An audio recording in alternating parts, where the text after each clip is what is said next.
Frank Fenter was, I believe, was hired by my brother to be the English, uh, the head of our English office. Atlantic Records had an office in London, and Frank and my brother was in charge of international for Atlantic, and I believe he's the one who hired him to be the head of our British office. And Frank worked very closely with me when I was in those days. I was signing quite a few English bands. At a certain point, Nestle made him put him in charge of all Atlantic activities in Europe, and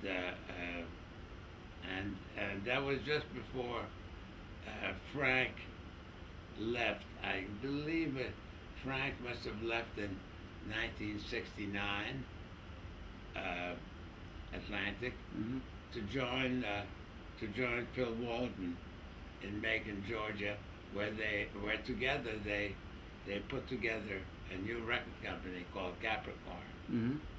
Frank Fenter to join him because Frank Fenter's expertise in the record industry, and at that point I thought it was a very good solid partnership. They were very good friends, and I think that they formed a very successful partnership in Capricorn. Now, I think he was extremely bright and very energetic, and I think that he was very helpful to me in creating what became at the time the most important American label, the most important American label promoting English rock and roll music. We wound up with quite a lot of British bands. It was instrumental in breaking R&B music throughout Europe. I know that we were supportive of the idea of Phil and Frank creating a label that we would be involved in, and we would distribute, and that there would be a very powerful and strong presence in the southern market, in the southern rock and roll market.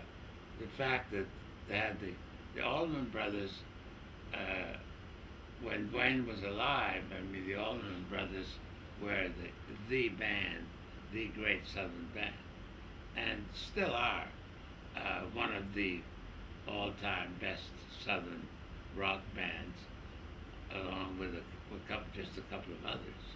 But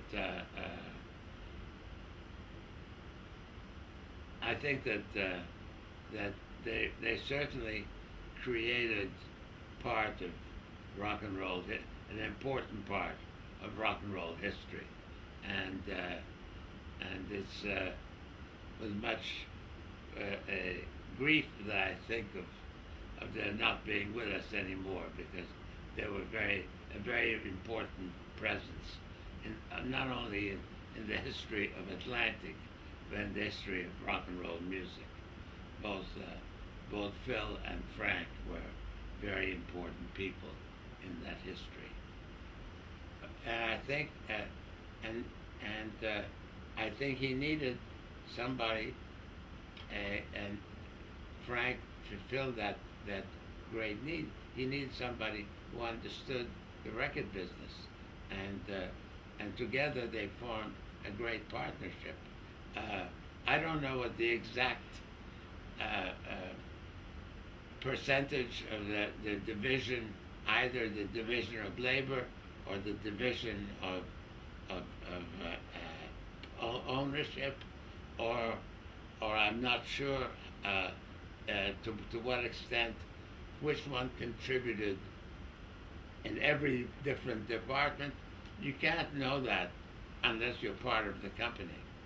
But from what I know, it was a partnership based on, I think Phil was the one who had the relationship with the artists, and Frank was the one who knew. I think Frank was also involved to a great extent with the artists, because you, in a small company like that, it's impossible not to be. And Frank, of course, had a history of dealing with artists and also of discovering talent. So I'm not sure who at what point did what. I can tell you what happened at Atlantic, but I can't tell you what happened at RSO or at Capricorn or at Sony or at Decca. You know, that's because I wasn't there. But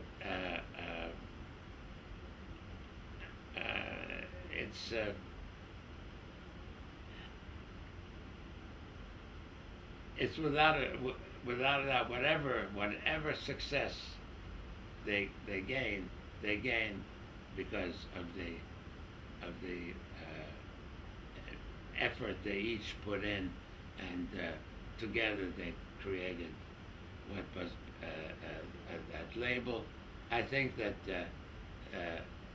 Phil Walden's name is much better known than Frank's, because Phil was also the manager of Otis Redding, and that's how he first became known, and through that he became a name in the Southern music circles. And Frank arrived in America as a foreigner and established himself, but never quite gained that sort of fame that Phil Walden had. That doesn't mean that he contributed any less.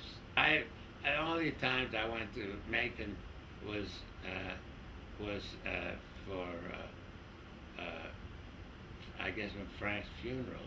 Was that right? And before that, I went for Otis Redding.